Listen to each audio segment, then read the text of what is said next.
Baik, Assalamualaikum warahmatullahi wabarakatuh. Selamat pagi dan salam sejahtera buat kita semuanya. Perkenalkan kami dari kelompok 2B Angkatan 40 yang beranggotakan Lalu Zaid Fadila, James Andrian Zaluku, Muhammad Adli Zilfikra, dan tentunya saya sendiri Muhammad Yaksan Reza. Nah, pada kesempatan kali ini kami akan memaparkan materi mengenai jabatan aparatur sipil negara atau ASN. Seperti yang kita semua ketahui bahwa pegawai negeri itu dikenal sebagai ASN di Indonesia yang memainkan peran penting dalam berjalannya pemerintahan secara efisien dan efektif.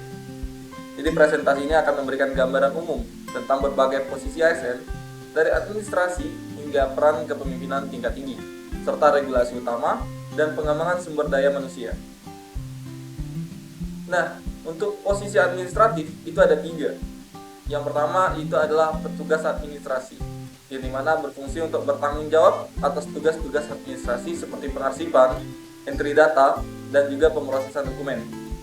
Nah, posisi yang kedua itu ada sekretaris, yang dimana itu digunakan untuk memberikan dukungan administratif kepada manajer dan juga eksekutif dalam menangani penjadwalan, korespondensi, dan koordinasi rapat.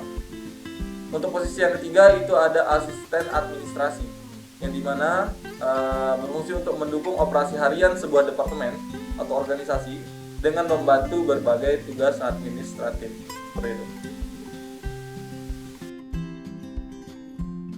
Baik, selanjutnya saya akan menjelaskan tentang posisi-posisi fungsional pada jabatan ASN.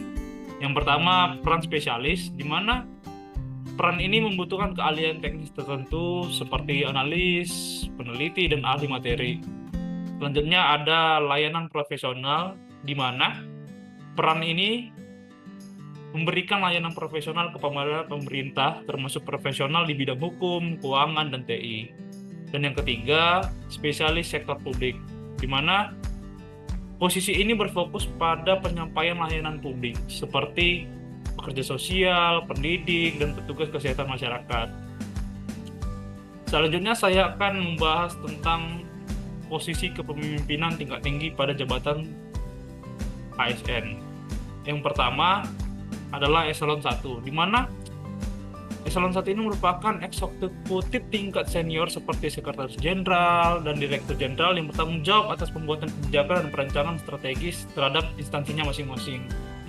Selanjutnya eselon 2, di mana jabatan ini merupakan posisi manajemen menengah, termasuk kepala biro dan kepala divisi yang mengawasi pelaksanaan kebijakan dan program.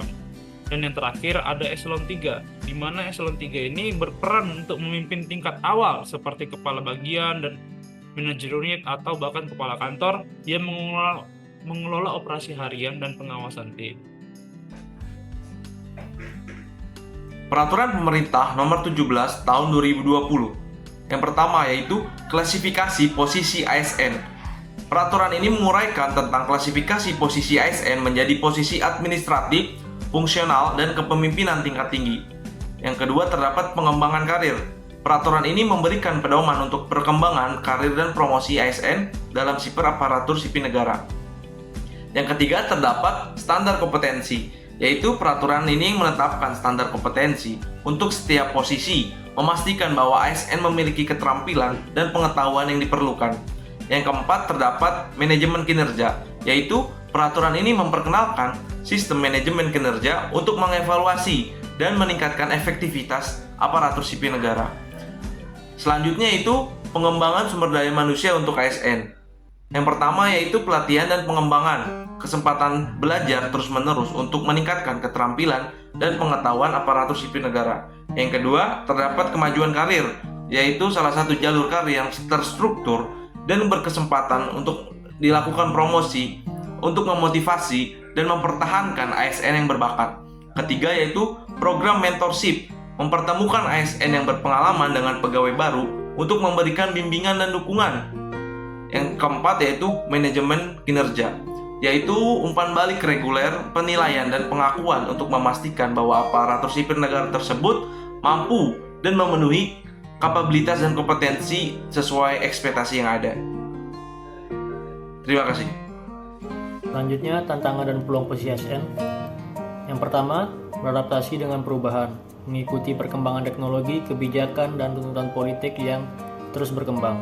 Yang kedua, meningkatkan efisiensi, menyederhanakan proses dan memanfaatkan alat digital untuk meningkatkan produktivitas. Yang ketiga, meningkatkan kepercayaan publik, membangun transparansi, akuntabilitas, dan responsif terhadap kebutuhan warga. Selanjutnya, kesimpulan dan poin penting. Kesimpulan dan poin penting yang didapatkan yang pertama, posisi yang beragam. Peran ASN berkisar dan administrasi hingga kepemimpinan tingkat tinggi masing-masing dengan tanggung jawab dan persyaratan kompetensi yang unik. Kerangka regulasi, Peraturan Pemerintah Nomor 17 Tahun 2020 memberikan kerangka kerja yang komprehensif untuk klasifikasi standar kompetensi dan pengembangan karir ASN. Pengembangan sumber daya manusia, pelatihan berkelanjutan, kemajuan karir, program mentorship, dan manajemen kinerja sangat penting untuk mengembangkan ASN yang terampil dan termotivasi. Yang terakhir, menghadapi perubahan. ASN harus beradaptasi dengan tantangan yang terus berkembang, meningkatkan efisiensi, dan meningkatkan kepercayaan publik untuk melayani kebutuhan bangsa secara. Baik, kami kira cukup itu materi yang dapat kami paparkan. Kurang lebih kami mohon maaf. Kami akhiri wabillahi taufiq wal hidayah. Wassalamualaikum warahmatullahi wabarakatuh.